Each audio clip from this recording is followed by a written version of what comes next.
ආයුබෝවන් පිළිගන්නවා අභිධර්ම කතා මාලාවේ දෙවන කතාංගයට. ඉතින් අපි පළවෙනි කතා මාලාවෙන් ඉගෙන ගත්තා පරමාර්ථ ධර්මතාවන් 4ක් තියෙනවා කියලා. ඒවා චිත්ත, චෛතසික, රූප සහ නිර්වාණ විදියට කොටස් 4කට බෙදෙනවා. යූසර් මැනුවල් එක ලියාගෙන යන වෙලාවේදී අපි තේරුම් ගන්න ඕන ප්‍රධානම දෙයක් තමයි අපේ සිත කියන්නේ මොකක්ද කියන කාරණාව. අපි සිත කියන්නේ මොකක්ද කියලා දන්නේ නැතුව අපිට මේ ගමන ඉස්සරහට යන්න බෑ. ඉතින් අභිධර්මයේ ප්‍රධාන වශයෙන්ම අපි කතා කරන පරමාර්ථ ධර්මතා 4 පළවෙනි එක තමයි චිත්තය. ඒ කියන්නේ සිත. සිත, විඥාණය, මන ඒ හැම වචනයකින්ම අභිධර්මය ඇතුළේදී පැහැදිලි කරලා දීලා තියෙන්නේ මේ අපේ සිත ගැනයි. ඉතින් මිත්‍රවරුනි අපිට තියෙන්නේ එක හිතක්ද? හිත තියෙන්නේ අපිට විතරක්ද? මේ හිත පහළ වෙන්නේ මේ ලෝක තලයේ පමණක්ද? ඉතින් මේ ප්‍රශ්න ඔක්කොටම අපි විනිවිදින් උත්තර හොයාගමු.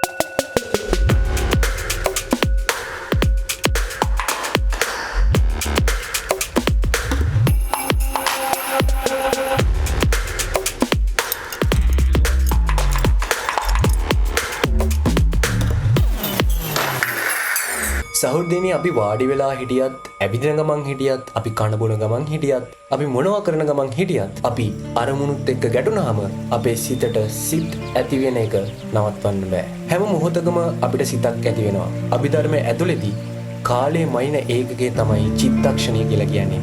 හරියට විද්‍යාවේදී අපි තප්පර වලින් කාලය මයින්නවා වගේ. චිත්තක්ෂණයක් කියන්නේ කොච්චර සියුම් කාලයක්ද කියනවනම් ඒක ඔයගොල්ලන්ට හිතා ගන්නත් බැරි වෙයි. හිතන්න අපි ඇසිපිය ගහන කාලයක් ලක්ෂ කෝටියකට බෙදුවොත් කොයි වගේ චූටි කාලයක්ද අපිට ඉතුරු වෙන්නේ. අන්න ඒ කාලයකට තමයි චිත්තක්ෂණයක් කියලා කියන්නේ. අපි ඇසිපිය ගහන කාලයක් ලක්ෂ කෝටියකට බෙදුවොත් එහෙම ඒ ඉතුරු වෙන චූටි කාල පින්ඩේ තමයි චිත්තක්ෂණයක් කියලා කියන්නේ.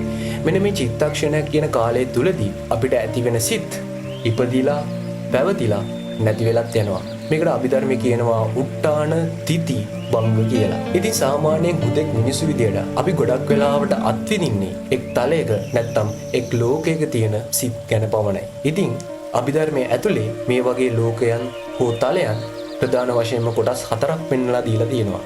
මේවා තමයි කාමවචර ලෝකය, රූපාවචර ලෝකය, අරූපාවචර ලෝකය සහ ලෝකෝත්තර ලෝකය. ඉතින් මෙන්න මේ ලෝක ගැන අපි තේරුම් ගන්න ඕන. ඉතින් අපිට මේ ඇති වෙන සිත් ප්‍රධාන ලෝක තලයන් 4කම ඇති වෙනවා. අපි සමහර ලෝකවල ඇති වෙන සිත් ගැන දන්නේවත් නැහැ. අපි ගොඩක් වෙලාවට අත්විඳින්නේ මේ එකම තලයක ඇතිවන සිත් ගැන පමණයි. ඉතින් අපි බලමු ඉස්සරහට මොනවද මේ ලෝක තලයන් කියලා. අපි මේ ලෝක තලයන් ටික මෙන්න මේ වගේ සරල උදාහරණයකින් තේරුම් ගමු. ඉතින් කාමාවචර ලෝකය. කාමාවචර ලෝකය කියලා කියන්නේ හරියට ඔයා හිතන්නකෝ ඔයා පිටකොටු ඉන්නවා කියලා. ඔයා පිටකොටු ඉද්දී වටපිටාවේ බස්වල සද්ද වඩ ඇහෙනවා. කඩසාප්පු වල සද්ද ඇහෙනවා. මිනිස්සු කෑම බීම ගන්නවා. සමහර මිනිස්සු කෑ ගහනවා. ඒ අතරේ වෙලාවකින් ඔන්න ඔයාගේ කකුලත් බෑගෙනවා. දැන් ඔයාට තරහ යනවා. දෙවන්න රූපාවචර ලෝකේ. දැන් හිතන්න ඔයා මේ පිටකොටුවේ තියෙන බස් එක නැගලා ලස්සන කන්දක් තියෙන ප්‍රදේශයකට යනවා. ඉතින් මේ කන්දේ තියෙන ලස්සන කඳු මුදුනකට වායනවා. එතන ලස්සන පන්සලක් තියෙනවා. දැන් වටේම මීදුමෙන් වැහිලා සීතල හුලං මුළු පරිසරයම නිශ්ශබ්දයි. දැන් ඔයාගේ හිතත් ගොඩක් සැහැල්ලුයි වගේ. සහෘදයනි මෙන්න මේ වගේ concept එකකට තමයි රූපාවචර ලෝකය කියලා අපි කියන්නේ. ඉතින් මෙතනත් එහාට ගියොත් එහෙම දැන් ඔයා පන්සලේ එහා පැත්තේ තියෙන අහස දිහා බලාගෙන ඉන්නවා. ටිකෙන් ටික ශරීරය කියන හැඟීම ඔයාට අමතක වෙලා යනවා. දැන් මේ අවකාශයේ විතරයි තියෙන්නේ. ටිකක් වෙලා බලද්දී ඔයා මේ මුළු අහසම වගේ වෙලා. ඉතින් අරූපාවචර සිතට තියෙන අර්ථ දැක්වීම මෙන්න මේ වගේ එකක්. හතරවෙනි එක ලෝකෝත්තර ලෝකය. මේක ගොඩක් වෙනස්. පිටකොටුව, පන්සල, කන්ද, අහස මෙන්න මේ මෙතනිනුත් එහාට තියෙන තැනකට ඔයා දැන් යනවා. මේක අපිට හිතා ගන්නත් බෑ. මොකද මේ වගේ ලෝකයක් ගැන අර්ථයක්වත් අපේ සිතේ නැති නිසා. හරි මිත්‍රෝනි, අපි දැන් බලමු කාමාවචර ලෝකය කියන්නේ මොකක්ද කියලා. කාමාවචර ලෝකය කියලා කියන්නේ හුදෙක් මේ මිනිස්සු ජීවත් වන ලෝකයේ පමණක්ම නෙමෙයි. අභිධර්මයේ ඇතුළේදී කාමාවචර ලෝක ප්‍රධාන වශයෙන්ම 11ක් තියෙනවා කියලා පැහැදිලි කරලා දෙනවා. ඒ අතරට අපාය 4ත්, මිනිස් ලෝකයත්, දිව්‍ය ලෝක 6ත් එකතු වෙනවා. මේ සියල්ලන්ගේම එකතුව 11ක් බවට පත් වෙනවා. ඉතින් මේ භූමිය ඔක්කොටම සරලව කියන නම තමයි කාම භූමිය 11 කියලා කියන්නේ. ගොඩක් වෙලාවට කාම භූමිය 11 ඉපදෙන සිත් වලට අපි කියන්නේ කාමාවචර සිත් කියලා. අපි එදිනදා ජීවිතේ ගත කරද්දී අපි ගොඩක් වෙලාවට අත්දකින ක්‍රෝධය, තරහව, ආශාව, මෝහය මේ ගොඩක් දේවල් ඇති වෙන්නේ මේ කාමාවචර ලෝකයේ තුලයි. ඉතින් මේ කාමාවචර ලෝකයේ ඇතිවන සිත් ගණන 54ක් විදියට අභිධර්මයේදී පැහැදිලි කරලා දෙනවා. ඉතින් අපි ඉස්සරහා එපිසෝඩ්ස් වලට යද්දී මේ සිත් 54 මොකක්ද කියලා පැහැදිලිවම විභේදනය කරගමු. ඉතින් දෙවැනි එක තමයි රූපාවචර ලෝකය. රූපාවචර ලෝකය කියලා කියන්නේ අපගේ මේ භෞතික ශරීරයේ තවදුරටත් තියෙන යම් ප්‍රමාණයකින් තියෙන නමුත් ඉතා සියුම් වූ ලෝකයක් ගැන තමයි මේ රූපාවචර ලෝකය කියලා. සාමාන්‍යයෙන් මේ වගේ ලෝකවල උපදින්නේ ධ්‍යාන සම්පත්තිය ලැබපු පුද්ගලයන්.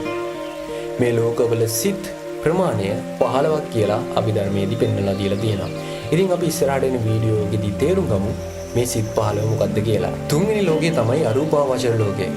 සහෘදයනි මේ අරූපාවචර ලෝකයට ශරීරයක් නැහැ. මේක තියෙන්නේ අතිශයින්ම සියුම් වෙච්ච සිතක් විතරයි. බොහෝ විදියට අරූප භූමියේ හටගන්නා සිත් නිසා මේවට අරූපාවචර සිත් කියලා කියනවා. ප්‍රධාන වශයෙන්ම අරූප භූමි 4ක් ගැන අභිධර්මයේදී සඳහන් කරනවා.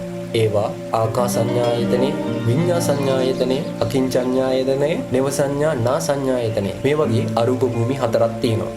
මේ වගේ ප්‍රධාන වශයෙන්ම සිත් 12ක් ඉපදෙනවා. ඉතින් මේ සිත් 12 ගැන අපි ඉස්සරහා වීඩියෝ එකදී කතා කරමු. ඉතින් හතරවෙනි ලෝකය. මේක තමයි මෙතන තියෙන ලොකුම වෙනසක් තියෙන ලෝකය. ඉතින් මේකට අපි ලෝකෝත්තර භූමිය කියලා අර්ථ දැක්වීම අරගෙන ආවට ඇත්තටම ලෝකෝත්තර භූමිය කියලා තැනක් නැහැ කියලා අභිධර්මයේදී පැහැදිලි කරලා දෙනවා. අපි කලින් කතා කරපු භූමි තුනම මේ සංසාරයේ තුල තියෙන භූමි. හැබැයි ලෝකෝත්තර භූමිය කියලා කියන්නේ මේ සංසාරයෙන් එතර වුණාම නිර්වාණයේ මාර්ගඵල අත්කර ගැනීම සඳහා උපකාරී වන මාර්ගය.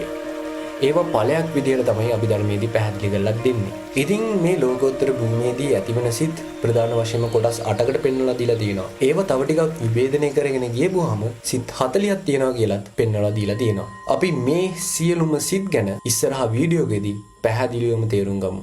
ඉතින් මං හිතනවා මේ කරුණ අපි තේරුම් ගත්තොත් අපේ මනසේ යූසර් මැනුවල් එක අපිට තේරුම් ගන්න ගොඩක් අමාරු වෙන එකක් නෑ කියලා. ඉතින් ඔය කට්ටිය මේ දේවල් ගැන තේරුම් ගද්දී මෙන්න මේ වගේ ප්‍රශ්නත් ඇති වෙන්න පුළුවන්. කාමාවචර සිතක් රූප භූමියක පහළ වෙන්නත් පුළුවන්ද? රූපාවචර භූමිය වල තියෙන සිත් අරූපාවචර භූමිය වල තියෙන සිත් කාමාවචර භූමිය වල ඇති වෙන්නත් පුළුවන්ද? ඔව් එහෙම වෙන්නත් පුළුවන්. මොකද මේ ලෝකතලයේ මේ පෘථිවියේ ධ්‍යාන ලැබුණු පුද්ගලයන් ඉන්නවා නම් ඔවුන්ට අනිවාර්යෙන් රූපාවචර සිත්, අරූපාවචර සිත් ඔවුන්ට පහළ වෙනවා. හැබැයි කාමාවචර ලෝකයක මේ රූපාවචර සිතක් පහළ වුණාට අපි ඒකට කියන්නේ කාමාවචර සිතක් කියලා නෙමෙයි. අපි ඒකට කියන්නේ රූපාවචර සිතක් කියලාම පමණයි. ඉතින් මිත්‍රෝනි අද අපි ඉගෙන ගත්තා ප්‍රධාන වශයෙන්ම සිත් ලෝක 4ක නැත්නම් තලයන් 4ක ඉපදෙනවා කියලා. ඒ වගේනුත් ගොඩක් වෙලාවට අපිත් විඳින්නේ එක් භූමියක හටගන්නා සිත් විතරයි. ඉතින් අනිත් ලෝකවල හටගන්නා සිත් ගැන සමහර වෙලාවට අපිට අවබෝධයකුත් නැහැ. සමහර වෙලාවට කියන්නේ ගොඩක් වෙලාවට ඇත්තටම අපිට අවබෝධයක් නැහැ. ඉතින් අභිධර්මයේ තුලින් පැහැදිලි කරලා දෙන මේ සිත් වලින් අපේ මිනිසාගේ යූසර් මැනුවල් එක ලියා ගන්න ලොකු රුකුලක් වෙයි. අපි ඊළඟ කතා මාලාවෙන් කතා කරමු සිත කොහොමද කොටස් 89කට කැඩෙන්නේ කියලා. මේ චිත්තක්ෂණයක් කියන චූටි කාලෙකදී ඇතිවෙන සිත කොහොමද 89කින් අපිට පෙන්වලා දීලා තියෙන්නේ කියලා. ඉතින් මේ වීඩියෝ එක ප්‍රයෝජනවත් වුණා නම් subscribe කරන්න අපේ channel එකට. එහෙනම් ඉක්මනින්ම අභිධර්මයේ 3 වෙනි කතා මාලාවත් එක්ක හමු වෙමු. ඔබ සැමට සුබ දවසක් වේවා.